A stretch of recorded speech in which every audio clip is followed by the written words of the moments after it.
How do y'all pass up an opportunity about talking about baseball? I don't care. Let's do that because ADITI's coming on at 12:30, so we're going to clear the decks before she comes on. What a nightmare. What a disaster for the Guardians. Bad weekend. They come home. They've won 18 of their previous 24 games. You called it. They're red hot, and the Red Sox nail them in the ass with the broom.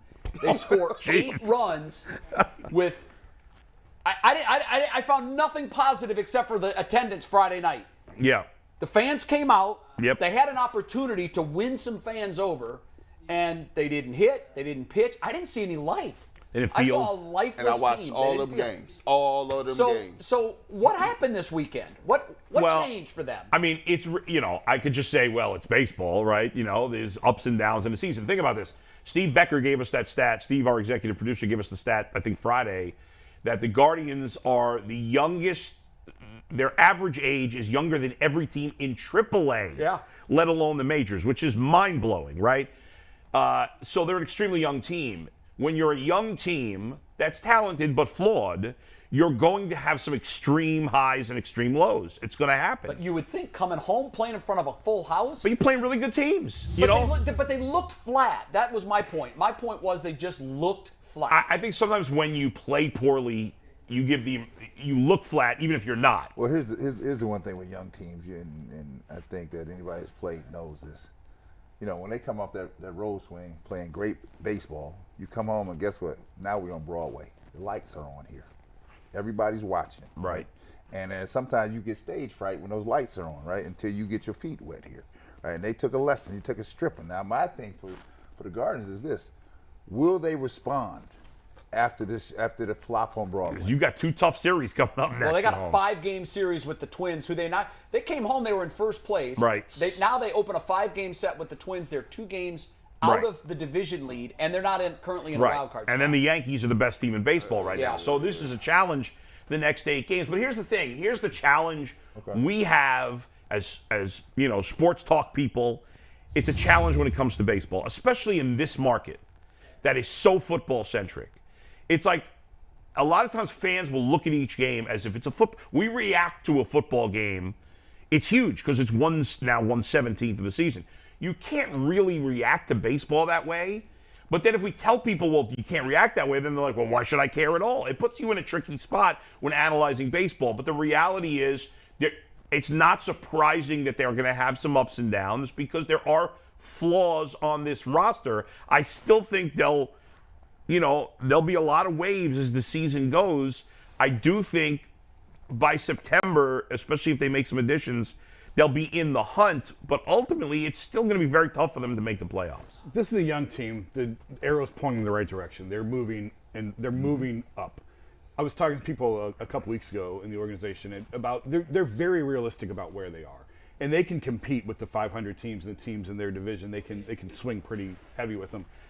When it comes to the heavyweights, they're going to get out punched right now when it comes to New York, Boston. And I was told that before. And Boston is a heavyweight. Oh, for sure. They didn't look like it the first 6 weeks of the season, but they have completely turned around the ship. And then they went to L.A. and I took 2 or 3 from the Dodgers, which I was like, wow. And the Dodgers are a heavyweight too. But they're very realistic internally about where they stand, and they're answering some of the questions. We talked about it when I was in last week or so. They're getting some of the answers to the questions that they entered the season with, but they are still very, very young, and they're punching out of their weight class when you're talking New York and Boston and some of these other teams. Yeah, they took 2 or 3 from LA, but like Bull said, it's just baseball. Weird things can happen. This is still the team that has a lot of growing to do, and that's okay. It's a bonus that they're able to be competitive while they're trying to figure out some of these long-term questions. But they should try to win. Like we talked about, they can't just punt with like Jacoby Brissett. Well, the Guardians shouldn't punt either. They have a chance to win their division. And it's baseball. I understand. We all understand the Yankees are a better team.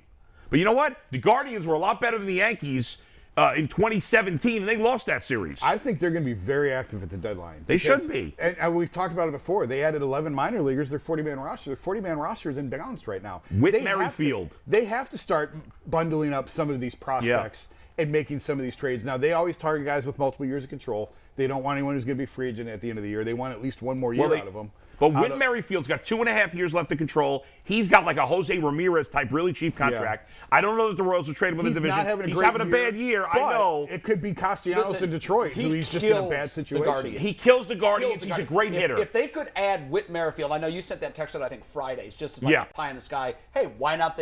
If they target and bring in a Whit Merrifield, that gets the attention of the fans. Oh, for sure. No doubt. If this fan base knows how good he is, he Think kills if you us. added him and Contreras. I know Contreras is a free agent. I know they don't usually go after those rentals. They did with Yasiel Puig, right? It has to be the right, but they got more than just Puig. Yes, and I'm saying go get Contreras and somebody from the Cubs bullpen. They have some good veterans in that pen that are not like big stars, but they're good, solid veterans. They're going to be active. Pen. They will be active. Here's the problem. I was sitting there. I said, casual fans. I'm a casual guy. Okay.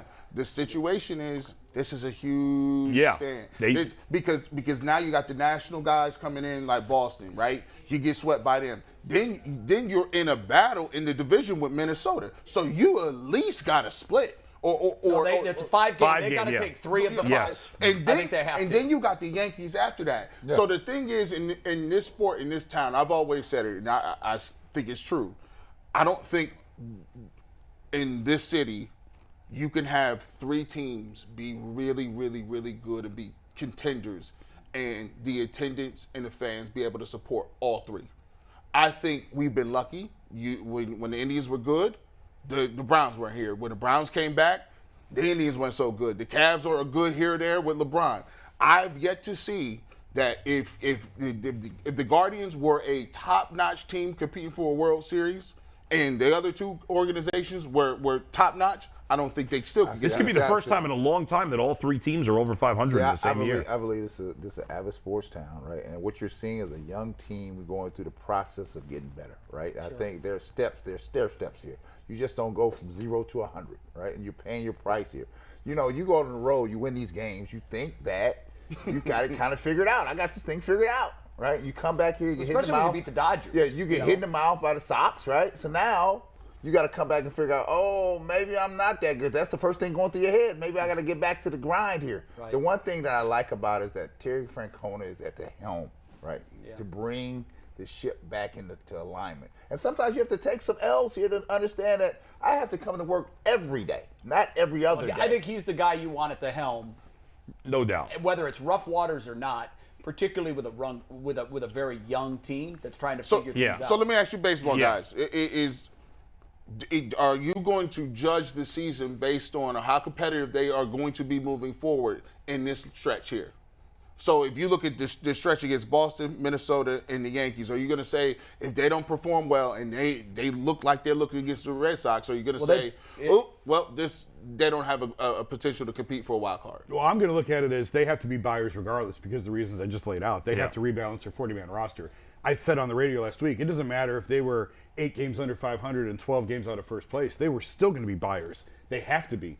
Because of, but there'll be different type of buyers if they're in contention. They need to offload. Right. You're not going to trade for Contreras if you're under 500, but maybe if you have a chance to win the division, that's a guy you might trade for. Look at the Braves last year, where they were in early August. Right. Nobody thought this team was going to turn it around and win the World Series. They did. So baseball is the only sport, I believe. Hockey you can't too because you can ride a hot goalie. But in baseball, if just get invited to the dance. Just get there, and you've got a puncher's chance. And now they got a new owner. They do. Into the mix. Let's drop this news because we talked about it about 10 days ago. But David Blitzer, it's official now. The Indians and the Dolan Group have taken on David Blitzer as a minority owner. And this is interesting too, guys. This talks to your point, Jason, about the Blitzer Group developing the land around Progressive Field, which is certainly going to happen. Matt Kaulig, who is just a terrific guy. I've known him for a couple of years. Just a wonderful guy. He now is going to be a local investor with BLITZER'S investment group. So he's actually now got a piece of the Indians. He's been involved with Indians charities for years. He's known for Guardians, Indians. He's known for his philanthropy, and he gives a lot more than people are even aware of, and he gives a lot that we know about. So Kaulig now, who is a big money guy and an area guy who's invested in the area, is part of this group. I think I don't think there's anything that you can say negative about this. Jay, what are your thoughts on that? This is a really good thing. And he's sort of been rumored to be on. He's a big sponsor. He's got the sponsorship inside Progressive He's got a bunch Field. of NASCAR teams now that are doing very well. Yeah, and he's sort of been floating around in the ether as possibly an investor in this team for quite a while. And we at The Athletic had kind of heard about it a few weeks ago and just were never able to completely officially nail it down. Zach Meisel was on it weeks ago. But this is all a really, really good thing. I think where this is trending, David Blitzer is exactly, I think, what you want as minority owner. We talked about his real estate acumen and the ability to possibly develop some of the land. I think the Cavs could be involved in that. Dan Gilbert has a little bit more of the land around there, and so you may see a joint sort of venture partnership here over the next few years to try and develop some of the land around there. I think there's a parking lot or two that's for sale Blitzer's already. also with the Sixers, too. So he's with the Sixers. in the NBA Josh already as Harris well. is not part of this deal that we're aware of to this point, but maybe when the Dolans leave. Who is that for those who don't know? Josh Harris is the primary owner of the Sixers, and he's Blitzer's partner in a lot of these ownership deals. That they have a ton of teams. I can't even tell you all the teams. They own soccer. Yeah. Apparently They also own he's now the I only. think the New Jersey Devils, too. Yeah. Apparently he's the only owner involved in 5 different major sports, Correct. including soccer. So he's heavily invested. He's got deep pockets, but I don't. And I've been really hard on Dan Gilbert for a variety of reasons for a number of years. But the one thing he does is spend, and he has spent into the red to win championships here, or to win a championship here. I don't know that Blitzer is going to do that, and I've already been told, like, he's not going to just come in and start writing checks to cover losses. Like, that's not how this is going to go. But you would think that there is going to be a little bit more financial flexibility now with payroll. And again, it's really the area around the stadium. That's if they important, can though. start developing that, that's free money. Yeah, and you can then pour that back into the payroll. That's where this changes the game. But that takes I know time. that, Particularly I in know baseball. that's important. That's a fact. That's important. The land around Progressive Field is what the Guardians view as a real opportunity to developing not only the atmosphere for the Guardians and its fan base, but it also gives a gateway into the city to what they feel that the professional stadiums and the venues should look like, right? And so they view this land that is west of Progressive Field as part of the piece that needs to get filled in, right? And so if the new ownership group comes in and they take an inkling to that, and if they can partner with the Cavaliers and trying to develop that, I think it gives a new footprint to what the area can look like. And then it more revenue, in theory, brings more opportunity to bring in more people here. Yeah. More people brings better players here, right? But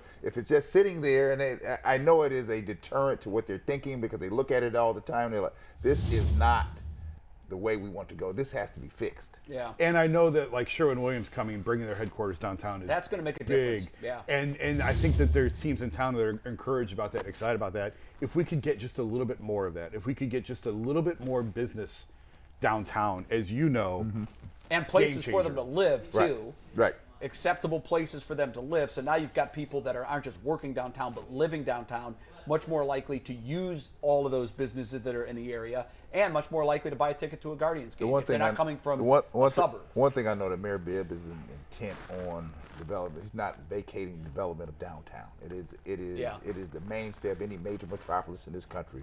You have to stay committed to it, and it happens over time. You just got to keep going. You like Mayor Bibb? I love him. Yeah. Love him because I do too. I he think understands. He understands what's on the table. Right guy. Right. He understands what's on the table. Young mind, hungry, and has a mentality of those that's inclusive to even to folks out in the suburbs. Right. He Yeah. wants to bring them in and say, Sure. okay, how can we work together to make? I it hope we better? can keep him. Right. Because a young guy, I'm sure he has political ambitions that go beyond the city of Cleveland. Absolutely. So I hope we can keep